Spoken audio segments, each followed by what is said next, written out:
Hello everyone, welcome to Wikid's channel. Tales of Tenali Raman. The Palace of Dreams. Once King Krishnadevaraya was resting in the one of the balconies of his palace. The moon beams smoothed him as he lay enjoying the breeze. Slowly he fell asleep and soon he began to dream. The king that night dreamt of a magical palace that was floating in the air. Its white marble walls were decorated with colorful stones. He grew feverish with the thought of owning a palace like that. He made a public declaration: whoever will be able to build a palace like the one the king has dreamt would receive 1 lakh gold coins from the king. Soon the word spread and the streets of city began swarming with people from other cities. They all wanted to witness the miracle happen. The king's declaration became the talk of the town, and people wondered if the king had gone mad. How was such a palace even possible to build? Some greedy men even coined the king of his money while they gave false hopes to him about building the palace of dreams. A month the ministers of the king's court were beginning to be uncomfortable. The king had stopped bothering about the affairs of the kingdom. Instead, he thought about the palace day and night. Finally, the ministers approached Tenali Raman.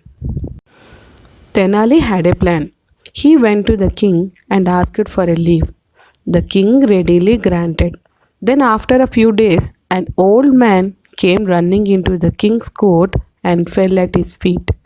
Save me, your majesty. My family will die of hunger, he said. The shaggy old man stood sobbing in the court.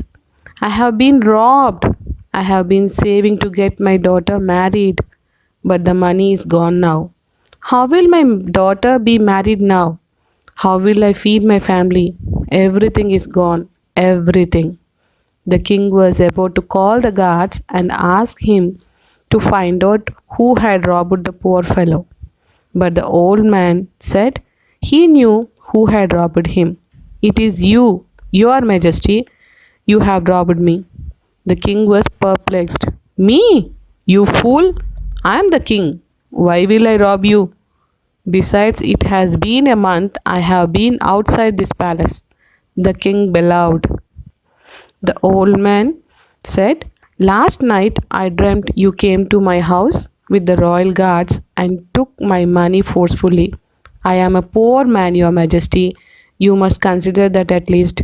The king was boiling with anger. He said, are you crazy? Do you think dreams are real? The old man said, why, your majesty? If the flying palace of your dreams can be real, why can't my dreams be real? The king was shocked. Then he was ashamed. He thanked the old man for opening his eyes.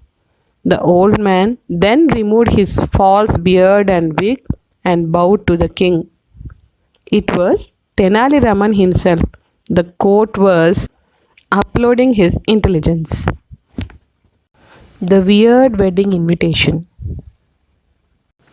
Once Sultan Adil Shah, the ruler of Delhi during the time of King Krishnadevaraya, decided to wage a war against Vijayanagar. However, the hostile Sultan needed a reason to wage the war. After all, one does not declare war on its alliances just because one feels like it. So he began to look for a reason and soon came up with a plan. The royal court of Vijayanagar was just beginning with its session that morning when a messenger from Delhi approached the king and produced before him a wedding invitation. As the king read the invitation, his eyes grew wide with confusion and horror. Then the invitation was read aloud in the court. It said, we wish to perform marriage of a newly dug well in our kingdom. We have the pleasure to invite all the wells of Vijayanagar to attend the ceremony. Below the invitation, it said, "In case you are unable to send your wealth, the ruler of Delhi shall be offended and there will be consequences." The king was in trouble. How was he supposed to send his wealth to Delhi? The peace loving king did not want war, so he sent for Tenali Raman. When Tenali Raman read the invitation, he laughed. "The Sultan sure has a good sense of humor. Do not worry, Your Majesty. I will write a good reply to this," he said. Next day, Tenali Raman came to the court with his reply. It said, "To His Excellency, the Sultan of Delhi, it is kind of you to invite our wells for the wedding of a well in your empire. We are glad and grateful that you remembered us for the memorable occasion. On receiving your invitation, we immediately read the message to all the wells in our kingdom. They said that since your wells had not attended their wedding, they have a good mind to ignore this invitation. Hence, we would like to suggest that if your wells personally come to Vijayanagar and invite our wells will definitely oblige the invitation. Therefore, it would be an honor if you kindly sent your wells here to invite our wells personally to the wedding ritual. Once your wells come here, our wells and we together will come to Delhi for the wedding, hoping to welcome your wells at the earliest." The king was relieved as he heard the reply. The reply was then sent with the messenger back to Delhi. The court burst into a "Bravo! Bravo!"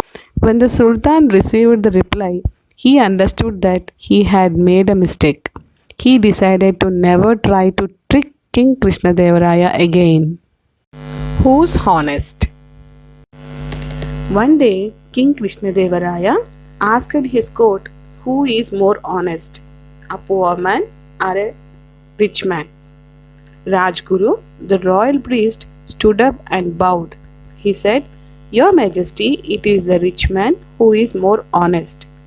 He already has enough. So, why will he wish for more and try to get it in dishonest ways?" The king was not satisfied. King wanted a different perspective. He asked Tenali Raman to answer. Tenali said, "I beg to differ, Your Majesty. I think it is the poor man who is always more honest than a rich man." The king asked if he could prove it. Tenali said, "Of course, Your Majesty, but I will need some time and a bag of gold coins." The king agreed. When Tenali was given the bag of gold, he divided the money equally in two purses. One purse he carefully placed on a road that was often taken by a rich man. The rich man would pass by the road to the river for his daily bath. That day, the bag fell to his notice. He got down from his carriage and picked it up. "Goddess Lakshmi has blessed me. Today is my lucky day," he thought as he pocketed the money and left. Tenali Raman, who was hiding behind a tree, saw everything. The next day, he placed the other bag of gold in the path of a poor man.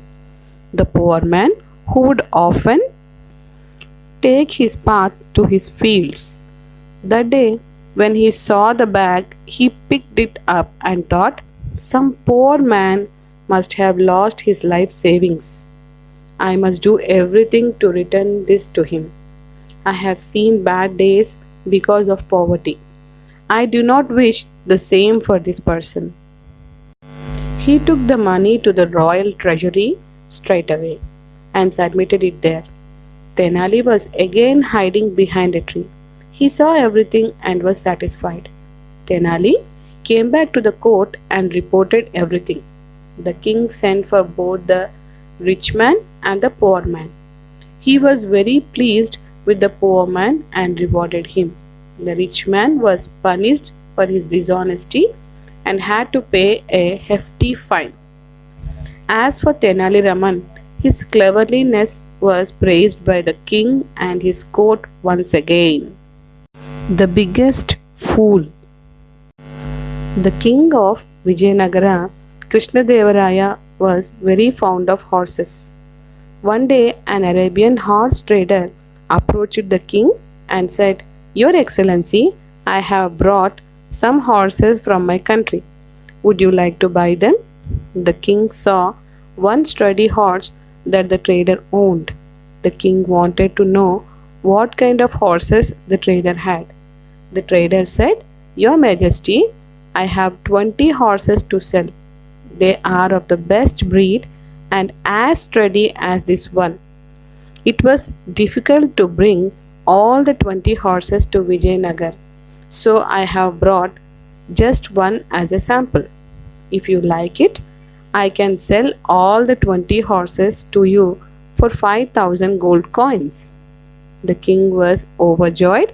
He had indeed liked the horse. What a wonderful sight would 20 such horses be! My stables will be the best stables in the whole world, he thought. So he agreed to the proposal. However, the horse trader said, "There's one thing I would like you to pay in advance. I promise to bring the 20 horses as soon as I get my payment." Though the king was unwilling, he paid the man the full amount in advance. The trader took the money and left. Then 3 months passed and there was no sign of the Arabian trader. The king began to grow impatient. He kept pacing around his palace. One day, when he was strolling in the gardens, he saw Tenali Raman feverishly scribbling something on a piece of paper. "What are you writing?" the king asked. "Your Majesty, I am making a list of fools in the city," Tenali said. "Show me," said the king. "I am sorry, Your Majesty, I cannot show it to you," replied Tenali. "Why?" the king asked. Tenali was silent. The king snatched the paper from his hands. He was shocked as he read the list. "How dare you?" the king bellowed. "You dare show your king such impudence? How dare you put my name at the top of the list?" Tenali was calm. "Because, Your Majesty, any man who would give 5,000 gold coins to a complete stranger and expect him to return is the biggest fool." The king said, "How do you know for sure that he will not return? What if he does return?" "Then, Your Majesty," said Tenali, "I would strike out your name from the list and write his." The king did not question Tenali further. He handed the list back and walked away from the garden. Hope you all loved this story, and in coming videos we will come up with more and more stories you can enjoy. Thanks for watching. Please do like, share and subscribe our channel for more videos, and do not forget to tap on the bell icon to receive the updated videos of our channel. Thank you. Bye. And let's meet with another exciting story. Bye.